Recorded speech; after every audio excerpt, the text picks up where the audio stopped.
The beautiful woman, a graduate from a prestigious university, excelled at her job and was about to get married. Unexpectedly, on the eve of her wedding, she called off the engagement. The reason was her addiction to drinking, which her fiancé disapproved of. That night, Geum-joo got drunk again. Known as a heavy drinker who claimed she could handle her liquor like a drinking fairy, she didn't take her drunkenness seriously. After getting drunk, she danced and staggered on the street, ignoring the mocking stares of passers-by. The next morning, her fiancé complained that Geum-joo had not answered his calls the previous night. He demanded that she choose between him and alcohol. Without hesitation, Geum-joo chose alcohol and decided to call off the wedding to drink freely. Unaware of the situation, Geum-joo's mother brought food for her future son-in-law at noon, only to learn that her daughter had canceled the wedding over alcohol. When she visited her daughter's house, she found it in disarray with bottles everywhere. Geum-joo was sprawled under the living room sofa.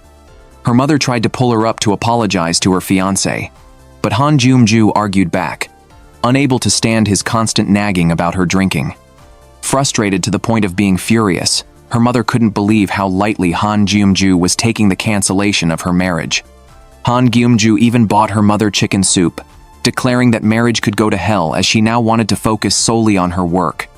After taking a long 10-year break, Geum-joo had just applied to return to her job, but the company informed her that her position had been filled due to her extended absence, and her application was rejected.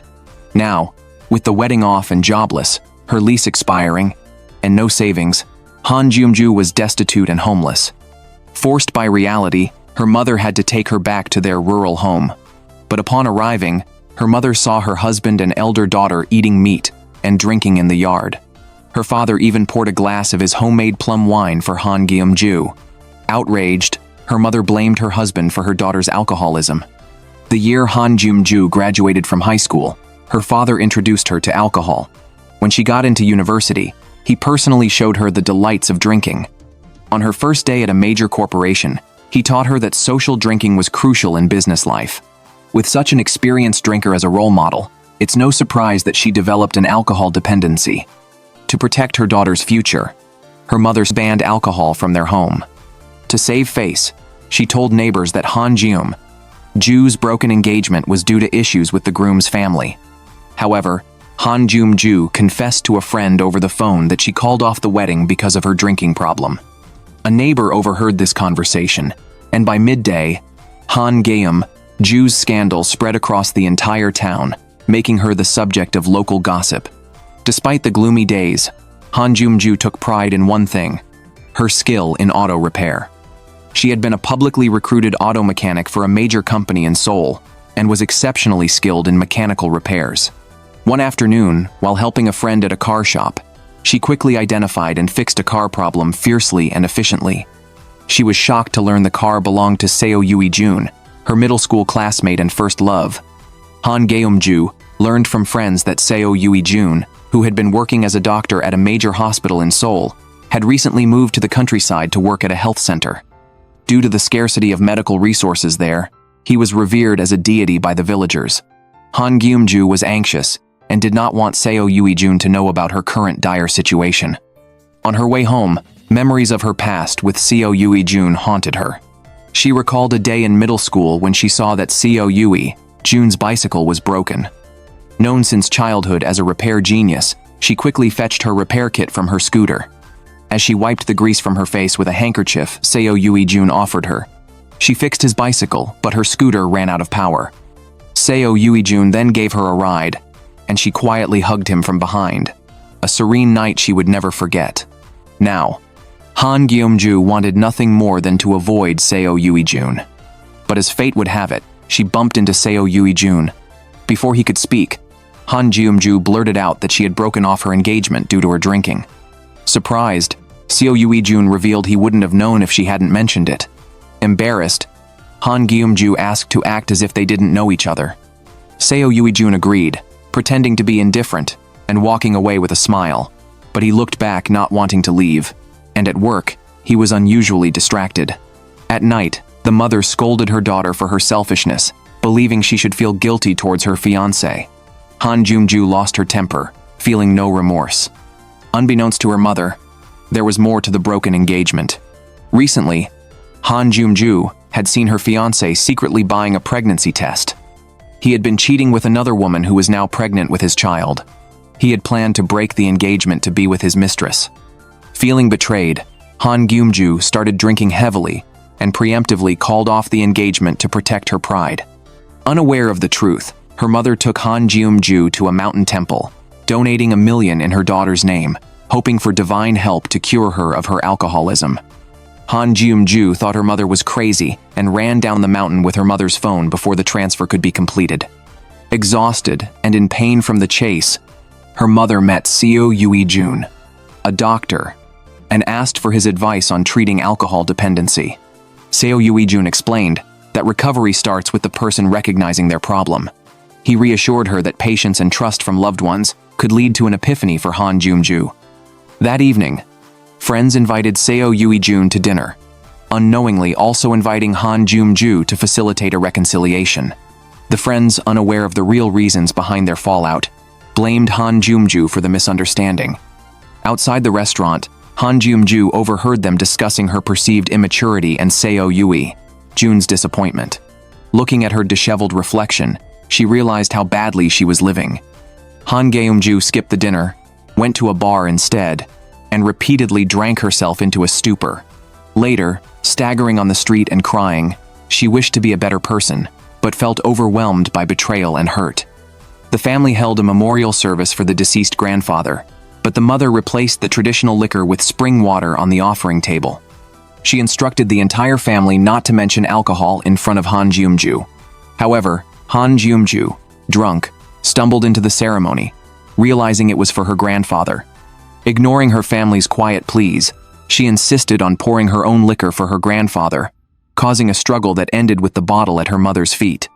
Disappointed, her mother picked up the bottle, opened it, and poured out the liquor before physically reprimanding her daughter.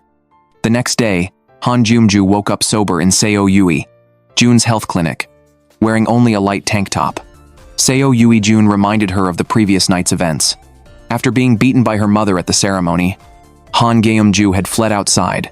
While walking, she stepped on something dirty and went to the lakeside to clean her shoe soles, accidentally throwing her sandals into the river and slipping, causing a minor car accident to avoid hitting her.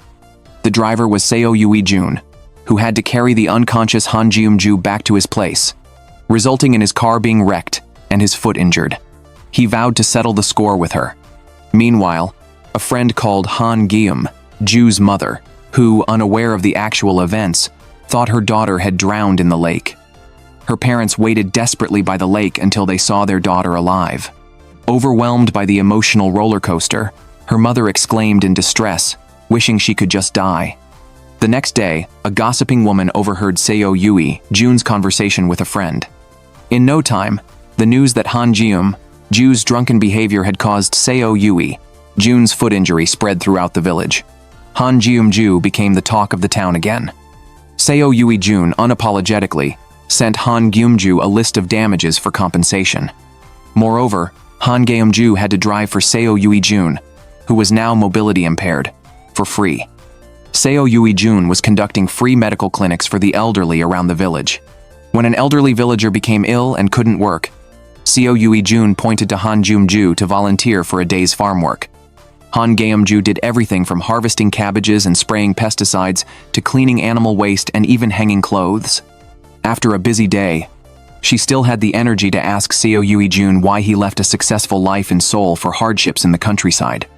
Eui-joon retorted, noting that Geum-joo, once a top mechanic at a major Seoul company, was also during hardships in the countryside. Speechless, Geum-joo reflected on her own setbacks, including her broken engagement and career frustrations. She was the best mechanic at her company, yet a promotion was given to someone else due to gender discrimination and concerns over future maternity leave. Frustrated, she took paid leave, and her then fiancé had assured her he could support her if she resigned. Now, she found such promises laughable. Eui-joon also advised Geum-joo to quit drinking, to which she yelled back, challenging him to quit first. It turned out Eui-joon was formerly known as a legendary drinker who had even outdrank the skilled Geum-joo. But now, friends revealed Seo Eui-joon was abstinent. Han Geum-joo was puzzled by his sudden change, not just quitting alcohol, but also moving to a remote area to work as a rural doctor. A friend provided a crucial clue, revealing that Seo Eui-joon was pushed out of a professorship and had also been betrayed by his fiancé, according to internal social networks at the Seoul hospital where he previously worked. Although a friend doubted the credibility of these infidelity rumors, Han Geum-joo felt they rang true, knowing all too well that real life could be more dramatic than soap operas. On her way home, Han Geum-joo saw Seo Eui-joon standing by the lake, lost in thought. She had once told him that a lakeside breeze could heal a troubled mind. Thinking of Seo Eui-joon's lonely figure that night, Han Geum-joo tossed and turned in bed. Like her, Seo Eui-joon had tried hard, but was betrayed. The next morning, Han Geum-joo brought Seo Eui-joon a homemade lunchbox, believing he needed company. She also shared Steve Jobs' inspiring story to motivate him, proclaiming that Seo Eui-joon had a bright future ahead. However, Seo Eui-joon was skeptical, suspecting the erratic Han Geum-joo had been drinking again. Frustrated, Han Geum-joo told herself not to be too kind in the future, yet couldn't help herself. She bluntly suggested Seo Eui-joon return to the major hospital in Seoul, encouraging him not to hide away like a victim. Right after her encouragement, Han Geum-joo received messages from friends clarifying that the pitiful doctor discussed in the hospital community was not Seo Eui-joon but another doctor with the same surname. After this mix-up, Han Geum-joo tried to brush off the situation with a few words, but Seo Eui-joon insisted she apologize. He believed that even if he were the subject of those discussions, Han Geum-joo had no right to meddle in his life. With a rueful smile, Han Geum-joo apologized, realizing she had once again overstepped their relationship.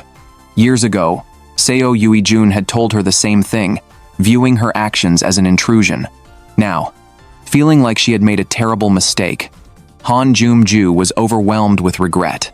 Unbeknownst to her, Seo Eui-joon also had a lot on his mind that night. The next morning, Han Geum-joo saw a reminder on her phone and realized it was her ex-fiancé's birthday. She hurriedly drove to Seoul. 3 months earlier, oblivious to his infidelity, she had pre-ordered a birthday cake for him. On the way, the cake shop messaged to inform her that the delivery was in progress. As she neared her ex-fiancé's building, she pushed the pedal to the floor but arrived just moments too late. The delivery person had just completed the drop-off. Han Geum-joo quietly slipped to her ex-fiancé's front door, relieved to find him not at home. She quickly retrieved a cake left at the door, thankful it hadn't reached the scoundrel yet. But just then, the elevator opened, and she came face to face with her ex and his mistress, who was carrying a maternity handbook. This confrontation led him to finally admit his infidelity. Realizing that Han Geum-joo had known about his betrayal, she angrily threw the cake on the floor, grateful she hadn't married such a man. Her ex's pride was hurt, and he warned her not to push further. Unyielding, Han Geum-joo picked up the cake and smashed it in his face. The encounter led Han Geum-joo to break her sobriety and drown her sorrows in alcohol. That same night, she recalled Seo Eui-joon's advice from years ago to mind her own business rather than worry about others. Meanwhile, Seo Eui-joon, riding in a car with a friend, hastily handed his friend the earphone when he realized the call might be from Han Geum-joo, pretending not to care while listening intently. His friend noticed Seo Eui-joon's concern for Han Geum-joo. Later that night, a very drunk Han Geum-joo encountered Seo Eui-joon and tried to explain that her drinking was a coping mechanism. Seo Eui-joon harshly suggested she was just looking for an excuse to drink. A friend also urged Han Geum-joo to be more reliable, to which she sadly responded, wishing she could indeed be more dependable. Unbeknownst to her, Seo Eui-joon's fridge was also full of soju, and that night, after many days sober, Seo Eui-joon broke his abstinence. Han Geum-joo was unaware that years ago, after out-drinking her, Seo Eui-joon had carried her on his back with a gentle tone, confessing that he wanted to take care of her wholeheartedly in the future. A friend came to the healthcare center to see Seo Eui-joon, hoping he would stop being angry at Han Geum-joo. They confessed that Han Geum-joo still cared about him as much as before. Seo Eui-joon sighed and couldn't help recalling memories related to Han Geum-joo. When Seo Eui-joon's grandmother passed away years ago, Han Geum-joo had arrived earlier than him to pay respects. Seeing Seo Eui-joon had brought the wrong liquor, Han Geum-joo took out the grandmother's favorite rice wine she had prepared in advance and personally poured it for her. The first snow fell on the mountain that day, and Seo Eui-joon would never forget how beautiful Han Geum-joo looked then. Now meeting Han Geum-joo again, Seo Eui-joon only felt sorrow in his heart. Han Geum-joo explained again that drinking in Seoul that night had been unavoidable. Seo Eui-joon chose to believe her but requested she take an alcohol addiction test. Han Geum-joo refused, declaring she wasn't a hopeless alcoholic. Seo Eui-joon didn't insist further, but Han Geum-joo couldn't resist asking why he suddenly quit drinking. Instead of answering, Seo Eui-joon told her to continue accompanying him on medical outreach the next day. The following day during the outreach, seeing Seo Eui-joon's gentle care for patients made Han Geum-joo more confused about why he left his successful life in Seoul for the countryside. When Seo Eui-joon's voice suddenly came from behind, Han Geum-joo turned and slipped, but he caught her in time. In that instant, both recalled a similar moment from years past. While fixing the car at night, Han Geum-joo complained about her bad luck as parts kept falling under the vehicle. Suddenly, she received a notification. The wedding venue had exceptionally refunded her deposit due to the canceled ceremony. Without questioning the exception, Han Geum-joo celebrated gleefully. In her good mood, she perfectly repaired Seo Eui-joon's car. When Seo Eui-joon thanked her, Han Geum-joo casually offered to test drive the vehicle. As she sang and swayed to the music while driving, Seo Eui-joon couldn't hide the affection in his eyes watching her joyful expression. After getting out, Han Geum-joo dragged Seo Eui-joon to a mall, wanting to buy him clothes with the wedding refund. Learning she unexpectedly gained this money, Seo Eui-joon declined the clothes and suggested she shop for herself instead. Han Geum-joo was determined to spend all her money at once, buying clothes for every family member. Seo Eui-joon carried the shopping bags but noticed blisters on her ankles from hours of shopping. He immediately knelt to apply bandages. Unable to meet his gentle gaze, Han Geum-joo averted her eyes. Fireworks illuminated the sky. Han Geum-joo stared at the romantic spectacle like an awestruck child. Seo Eui-joon, meanwhile, was swept into memories how he'd once carried a drunken Han Geum-joo, their proximity shattering his composure. Back then, he'd confessed his feelings and kissed her. Han Geum-joo hadn't resisted, letting the night's romance engulf them. After shopping that evening, they dined together. Watching a neighboring woman sip wine, Han Geum-joo burned with envy. Noticing Seo Eui-joon's calm indifference to alcohol, she pressed again. "How did you quit drinking?" He dodged the question, instead demanding to know where her money came from. Han Geum-joo admitted it was the refunded wedding venue deposit. A windfall. She planned to splurge for a fresh start. Seo Eui-joon dampened her mood, scolding her for disregarding the ex-fiancé she'd wronged. Still hiding her betrayal, Han Geum-joo stayed silent. Misunderstanding. Seo Eui-joon insisted on paying the bill, refusing to enable her callousness. To him, Han Geum-joo always discarded others' sincerity. After their kiss, friends assumed they were dating, but she repeatedly clarified they were just friends, claiming she only cared for him because he had no family to rely on. Overhearing this, Seo Eui-joon had sighed and pocketed the engagement ring he'd intended to give her. That morning, Han Geum-joo's mother unexpectedly found receipts from her husband and daughters.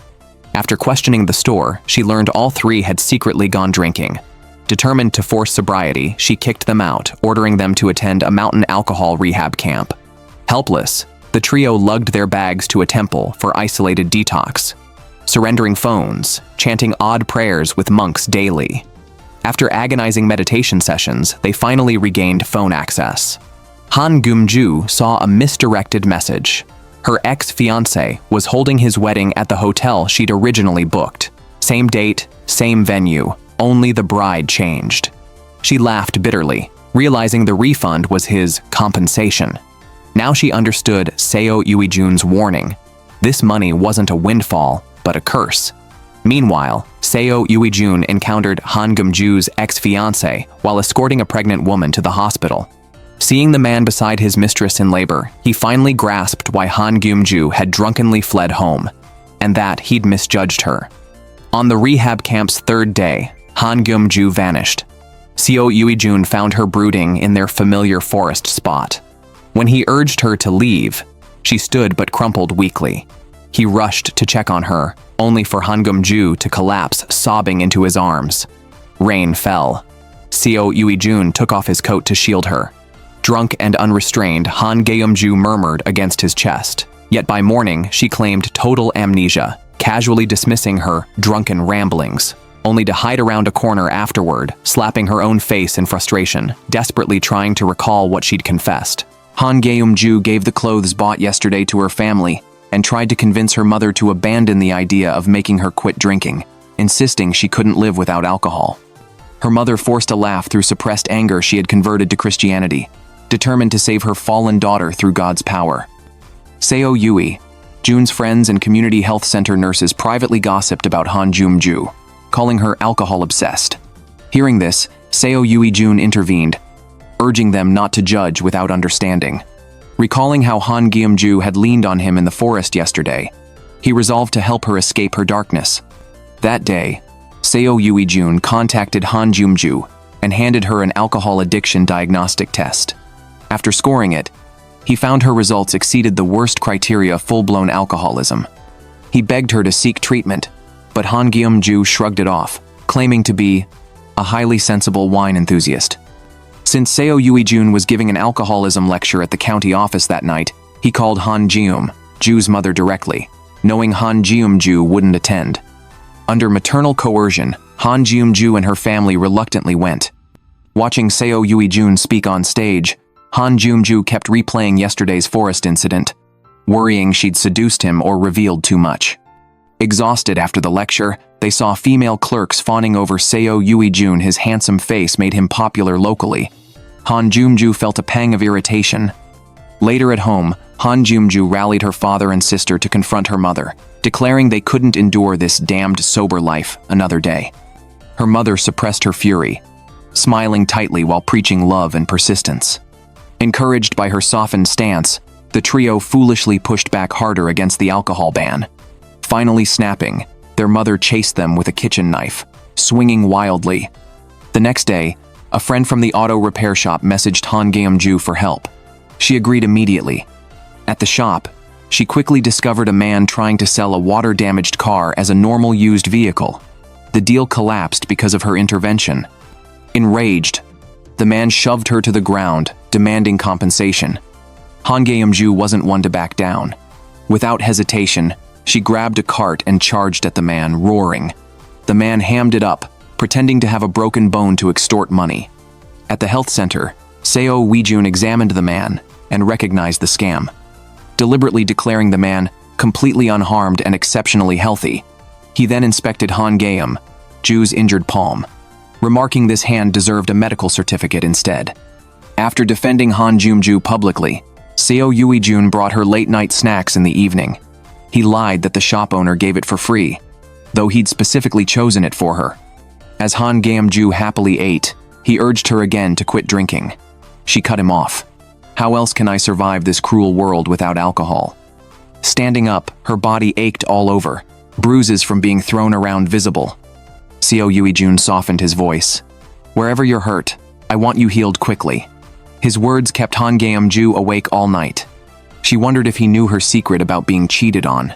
Suddenly recalling fragments from yesterday's forest conversation, had she confessed her ex-fiancé's betrayal? But no, she decided. Even blackout drunk, she'd never let him see her lowest point. Just as she debated texting Seo Eui-joon for clarity, a phone reminder popped up. Today was originally her wedding day.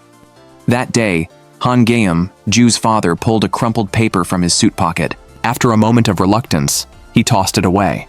Han Geum-joo happened to pick it up, discovering it was the wedding speech he'd written for her. The heartfelt words described her as a gift and expressed regret that his failures as a father had caused her suffering, hoping her future husband would bring her lasting happiness. Reading it, Han Geum-joo burst into tears. Nearby, Seo Eui-joon quietly watched her heartbroken scene with aching sympathy. Han Geum-joo then received a call. The shuttle bus meant to transport guests to the wedding venue had mistakenly driven to their hometown. She'd remembered to cancel the venue but forgotten about the bus reservation, As villagers gathered around the vehicle whispering, her mother's face flushed with humiliation, harshly rebuking her daughter. Seo Eui-joon rushed over, lying that he had instructed Han Geum-joo not to cancel the bus so elderly health center patients could use it for an outing. Under everyone's gaze, he pulled Han Geum-joo onto the bus. Inside, crates of celebratory beer awaited. Han Geum-joo murmured that guests would have enjoyed these at her wedding. Halfway through the ride, she abruptly dragged Seo Eui-joon off the bus, telling him she needed to go somewhere alone. His foreboding proved correct. Han Geum-joo soon arrived at her ex-fiancé's wedding. At the hotel, the man who'd betrayed Han Geum-joo basked in marital bliss. She stormed forward and smashed a liquor bottle against the scumbag's forehead. After the confrontation, Han Geum-joo wandered to a park alone with alcohol. Rain poured as she trudged miserably with beer crates, bottles slipping from her grasp. Staring at the shattered glass, fragmented memories surfaced. In the forest yesterday, she'd told Seo Eui-joon she wanted to quit drinking and stop living like this. Drenched in the night rain, Han Geum-joo stood utterly isolated until Seo Eui-joon appeared holding an umbrella. She smiled bitterly, saying she'd thought no one would ever shelter her from life's storms. Facing Seo Eui-joon's unwavering warmth, Han Geum-joo made a resolution to quit drinking and start living properly again.